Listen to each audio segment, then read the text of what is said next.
Anda masih bersama kami di Presisi Siang. Pemirsa, untuk mengetahui pantauan arus selalu lintas siang hari ini di sejumlah daerah, berikut laporan dari Brigpol Denada, petugas NTMC Korlantas Polri. Selamat siang pemirsa, kami melaporkan situasi arus lalu lintas terkini melalui pantauan CCTV Korlantas Polri.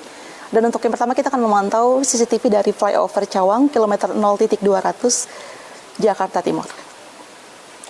Lalu lintas dari area tol dalam kota, dari area Cawang yang akan menuju ke arah Grogol saat ini dalam situasi kondusif lancar, sedangkan untuk lalu lintas dari arah sebaliknya sudah terlihat adanya peningkatan volume kendaraan. Dihimbau untuk para pengendara untuk selalu patuhi marka jalan serta tetap pada jalur yang benar untuk keselamatan diri Anda pribadi dan pengendara lainnya. Berikutnya kita bergeser ke Selipi Palmerah, Jakarta Barat. Arus lalu lintas dari arah Semanggi yang akan menuju ke arah Grogol saat ini dalam situasi ramai cenderung tersendat. Antrian kendaraan belakang traffic light sepanjang 200 meter dan selepasnya masih mengalami perlambatan kecepatan. Dan untuk lalu lintas dari arah Semanggi yang akan menuju ke arah Petamburan dalam situasi lancar. Arus kendaraan dari arah tol dalam kota dari arah Cawang yang akan menuju ke arah Grogol dalam situasi ramai lancar, namun sudah terlihat adanya peningkatan volume kendaraan. Sedangkan lalu lintas dari arah sebaliknya dalam situasi ramai lancar. Dihimbau untuk para pengendara untuk tetap waspada dengan tidak menerobos jalur berlawanan arah dan dihimbau kepada para pengendara untuk berhenti di belakang garis stop. Berikutnya kita bergeser ke Mall Taman Anggrek, Jakarta Barat. Lalu lintas dari arah Selipi yang akan menuju ke arah Grogol dalam situasi relatif lancar di jalur arteri. Kemudian untuk lalu lintas di tol dalam kota juga dalam situasi ramai lancar. Diimbau untuk para pengendara untuk selalu patuhi peraturan lalu lintas dengan berada di jalur masing-masing dan dikarenakan dapat membahayakan diri Anda pribadi maupun pengendara lainnya. Dan pemirsa, yang terakhir kita akan memantau CCTV dari exit tol Bekasi Barat. Arus kendaraan dari gerbang tol Bekasi Barat yang akan menuju ke arah Pekayon maupun yang akan mengarah ke Kalimalang dan Jalan Ahmad Yani dalam situasi ramai lancar. Antrian kendaraan hanya menjalan traffic light dan selepasnya kembali lancar. Untuk lalu lintas dari arah Bekasi Barat yang akan menuju ke arah Jalan Ahmad Yani maupun dari arah Kalimalang yang akan mengarah ke Jalan Ahmad Yani dalam situasi relatif lancar. Dihimbau untuk para pengendara untuk selalu waspada dan menggunakan jalur yang benar untuk keamanan dan keselamatan diri Anda. Dan untuk informasi selengkapnya Anda dapat menghubungi call center kami di 1500669 atau melalui SMS Center di 9119. Salam presisi. Sekolah Pembentukan Perwira Lembaga Pendidikan dan Pelatihan Polri meluluskan siswa Resimen 54 Gelombang 1 tahun 2025. Dikenal dengan semangat juang dan kedisiplinannya yang tinggi. Selama pendidikan, para siswa dibekali berbagai materi akademik, pelatihan lapangan, serta penanaman nilai-nilai etika dan profesionalisme. Berikut pengalaman siswa Setupa Lemdiklat Polri Resimen 54 Gelombang 1 2025 Hamdani Ismail yang bertekad akan mengaplikasikan ilmunya dalam pelayanan kepada masyarakat di Polres Mapi, Polda Papua.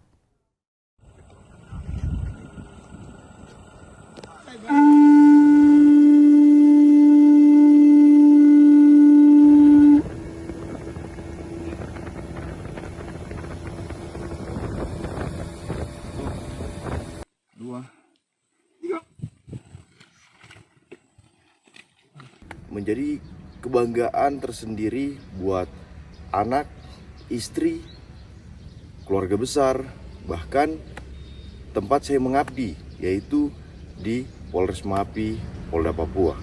Di dalam Stupa Lemdiklat Polri ini banyak sekali hal positif yang kami dapatkan. Di antaranya kami mendapatkan teman-teman, saudara-saudara, rekan-rekan dari seluruh wilayah Indonesia. Lalu kami di sini dibentuk jiwa kepemimpinan kami oleh para Gadik yang profesional. Di sini pun kami diberikan wawasan tambahan, diberikan ilmu untuk dapat kami kembangkan tentang ilmu kepolisian kami di wilayah nanti. Terkhusus di sini kami terbentuk sebagai First Line Supervisor yang siap dipakai di wilayah seluruh Indonesia. Akan mengaplikasikan semua yang saya dapat di Stupa Lemdiklat Polri ini. Tentunya ilmu-ilmu kepemimpinan akan saya gunakan untuk membimbing atau membawa dalam suatu teamwork saya agar mendapatkan hasil yang sangat maksimal. Tentunya akan saya rangkul, saya sentuh dengan hati agar hasil yang didapatkan bukan karena keterpaksaan, melainkan dengan suatu keikhlasan. Pasti hasilnya semua akan baik. Satuan Reserse Narkoba Polres Gunung Mas kembali menorehkan prestasi dengan mengungkap kasus peredaran narkoba di wilayah Desa Pilang Munduk. Seorang perempuan yang merupakan residivis kasus serupa berhasil ditangkap dengan barang bukti sabu hampir 1 ons. Selamat pagi dan salam presisi. Pemirsa, Satuan Reserse Narkoba Polres Gunung Mas kembali mengungkap kasus peredaran narkotika golongan 1 jenis sabu. Seorang perempuan berinisial NW berusia 35 tahun yang merupakan seorang residivis kasus narkoba berhasil diringkus di kediamannya di Jalan Desa Pilang Munduk, Kecamatan Kurun.